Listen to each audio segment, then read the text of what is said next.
channel. You already know me. This is Sierra G, and welcome back to Heal Thyself. Today, I will be giving my story, my testimony, and my truth. My testimony began from 5 to 13.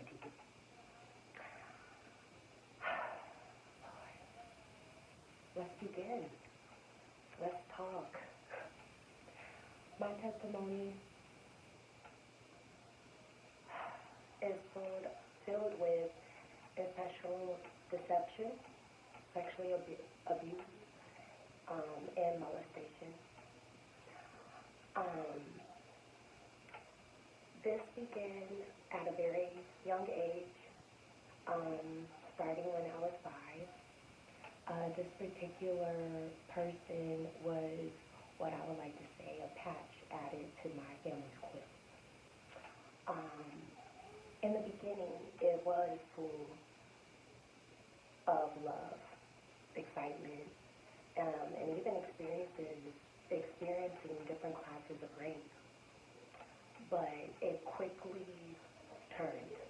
It quickly became exactly what this person represented. This patch, his reputation out in the community or in the neighborhood was that he was Vin Diesel. People would even say that he looked like Vin Diesel. That's how they would describe him. He was an all-star, team player. He was involved in so many different teams and leagues, which later on led into his very career. And this career, a lot of people would consider one of the world's biggest fraternities. That's how people would see these particular people in this field. However, even with the 4-year switch up from time to time in my life, I still experience sexual abuse and molestation from this person. It began the first time when I was about 6 years old. He wanted me to experience the workforce, and I was eager. I was always an eager little girl, and so I was eager to go. I was excited, and I didn't care that he was a janitor, at this time. In the beginning, I didn't care. I was excited. I was big. I just wanted to see the field that he would eventually grow in his career to be in. However, unfortunately, right away, the day that I went to experience his workplace was also the very first time that he molested me. It started with fondling and groping, and it exceeded and expanded from there as I got older. There were other experiences when I was about 11 and 12. He would sneak in my room in the dead of night, in the dead of my sleep, come in, whispering to me, "Don't move, just be still. I take care of you, so you have to take care of me too." But that was the sickness in him. That was the Jekyll and Mr. Hyde that was presented to me every single night. I didn't feel brave. I didn't feel brave for so long of my life. I felt this small, and if that could be even smaller, that's where I was in my life. Especially as a young woman, I didn't value myself, value security, confidence, bravery, it was all out for me. I was convinced of this. Um, I started dealing with imposter syndrome from this traumatic transaction and pain. So I created this image to always be perfect and that I will always be right, which was completely a false reality versus my actual reality. People, as I got older, will always say, "You're a star, you're the light, you're darling, you're sweet, you're a butterfly." But deep down inside, I was everything else but those things. I was convinced of it. And the devil is a liar. But he had me fooled. In the thick of it, he had me fooled convincingly. But see, that was the sickness that this particular person in the beginning planted in me. And it's the manipulation of it. It went so far as he convinced me that my mother could never know. And other times he would convince me that she already knew. But once again, that is the liar, not the truth. But today, this is my truth, fully. He would make me feel and have me convinced that it would be my fault if I told her that something would happen to her, if I told her what he was doing to me constantly, so she couldn't know about it.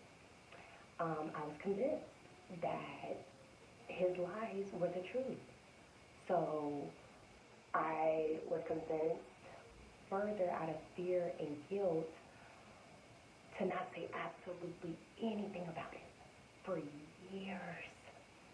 To just hold it in, hold it in, hold it in. And that was emotionally tormenting.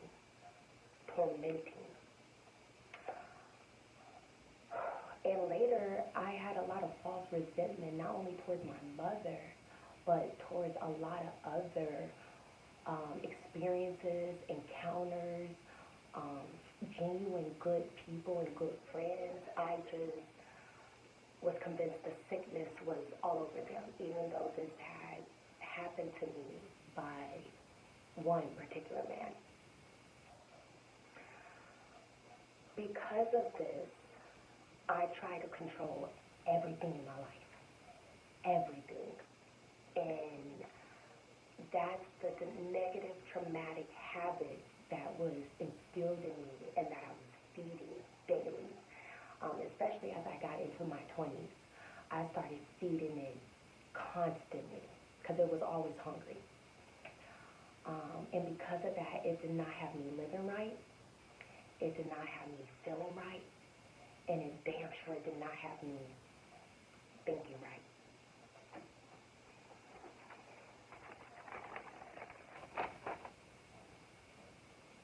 So, as I got into my 20s and started college, started my schooling, because the molestation stopped around at age 13, but the deed had already been done, and the traumatic side effects had already been so deeply planted in me. They had already been festering, angering, and I tried to ignore it. Like I told you, I had imposter syndrome for a very long time because of it. And my mind, oh my Lord, my mind was just going and going and going. Every negative thought, every negative aspect, every negative outcome that possibly could happen, might happen, I was thinking of it every single day. And because of that, as a result, I did whatever I could to drown it away.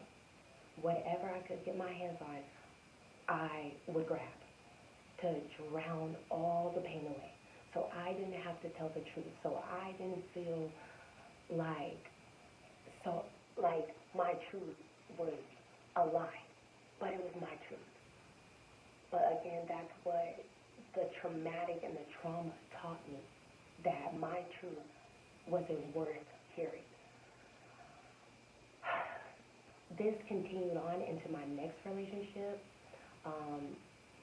What happened with this, what I already was experiencing in the past, I now was allowing to happen to me again in my next relationship, but it just was different, but it was the same thing.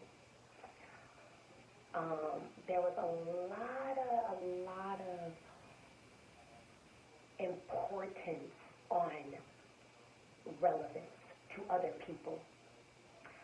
I didn't value myself enough to be relevant to me because of me and my beauty inside of me and what I could bring. I was solely fixated on being relevant to everybody outside of me. I had to be. It was the only way I felt important. It was the only way I felt valued. It was the only way I felt like I had some sort of control over my truth without telling the truth.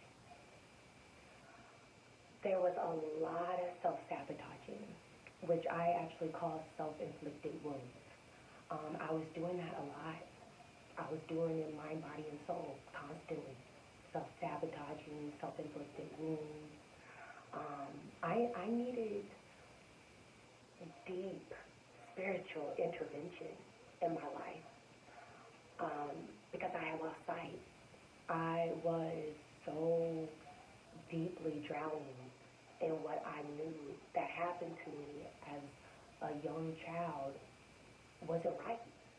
But I had to say that. I had to say that out loud, and I still was dealing with the imposter syndrome, the control, and anxiety.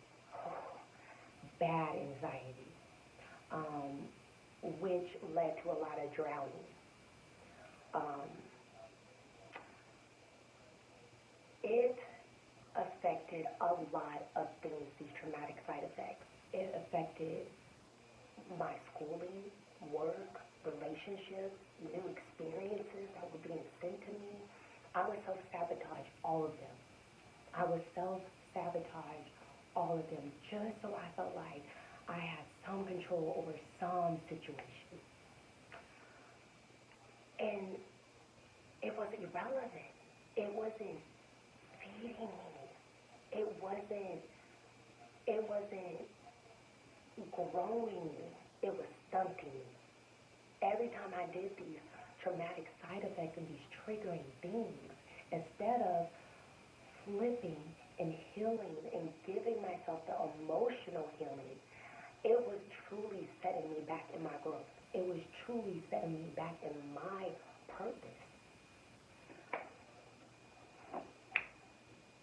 The reason today I am finally brave, lovely, strong, confident in every way to finally tell my truth and my testimony is because Jesus has delivered me. Let me tell you how he has delivered me. Through those traumatic side effects, he delivered me by showing me different things I could do to start healing these things, to finally be brave enough and know my value enough and know that I'm relevant already inside of me. I have relevance already inside of me. Is by walking. I would walk to different parks. I would walk to different libraries. Just walk. And I would think out loud. I would write things down. And that later on led me to journaling. Journaling was the biggest part of saving my life, of being able to finally write out all the memories, all the things, all the details, even the uncomfortable ones, because I had to write the uncomfortable ones. And it started to heal me. I started to see that I could see, but not with these eyes, with brand new ones. And it was something I couldn't believe. And it took a while. It took many years to finally be able to sit still and sit down with me and my pain and what happened to me. He delivered me out of the sexual abuse, the molestation, the incestual deception, walking, journaling, leading me to find different healing podcasts and different exercises for my brain, because you have to exercise your brain. It's allowing your brain to breathe, to inhale and exhale constantly. I had to retrain myself.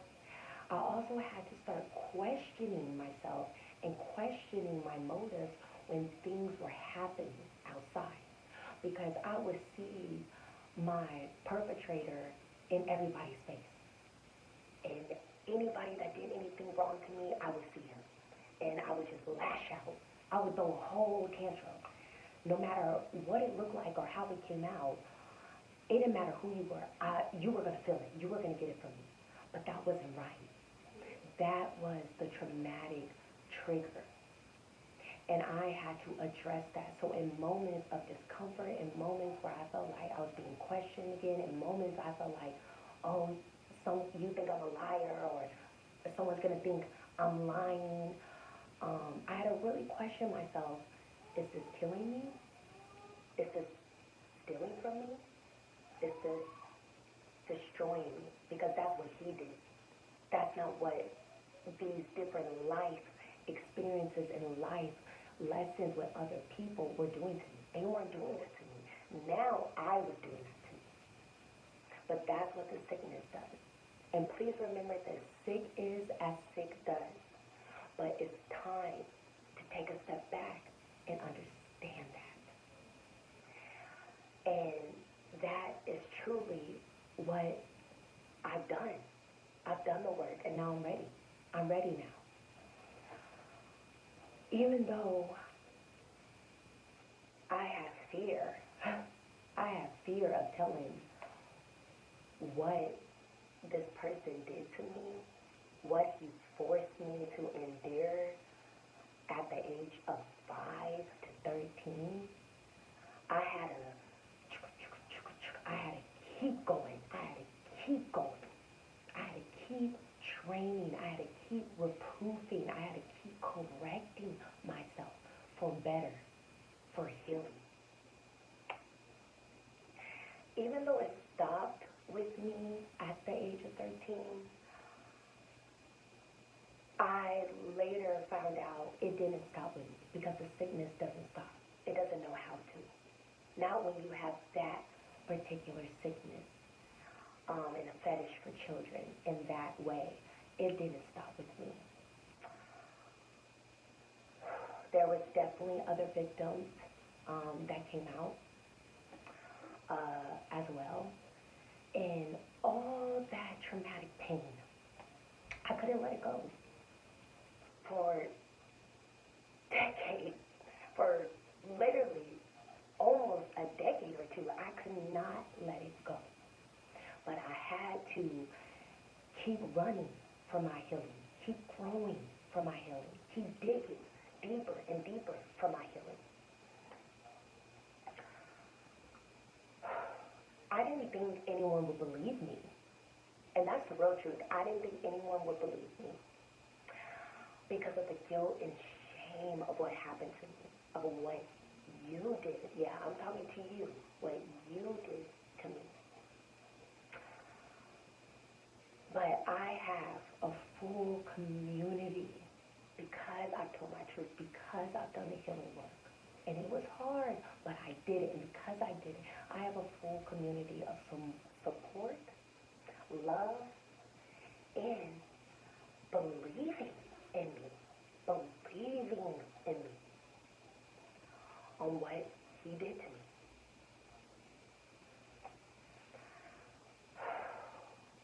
I am delivered.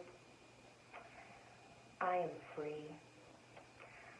I am virtually been saved from everything that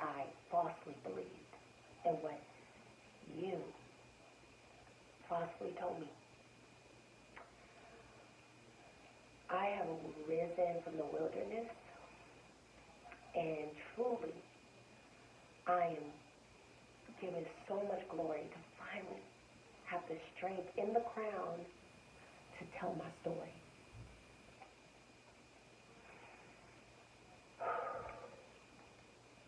Now, I need to let you know.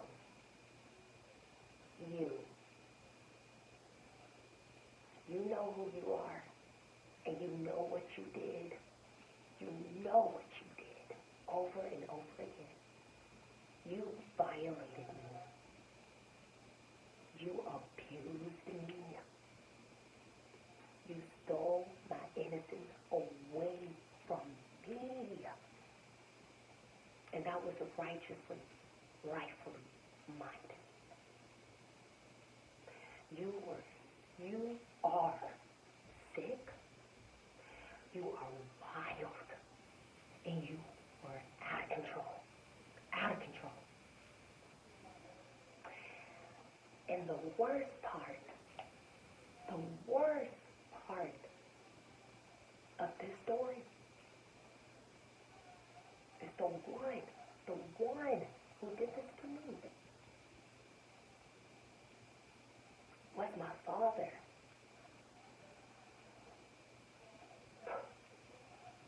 You were my father. And you chose over and over again to make that choice on my body. It wasn't right. It wasn't right yesterday.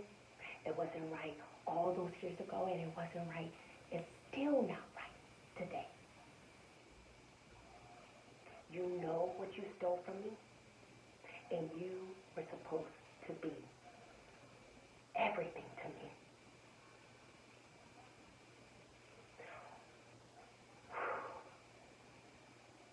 This is my time.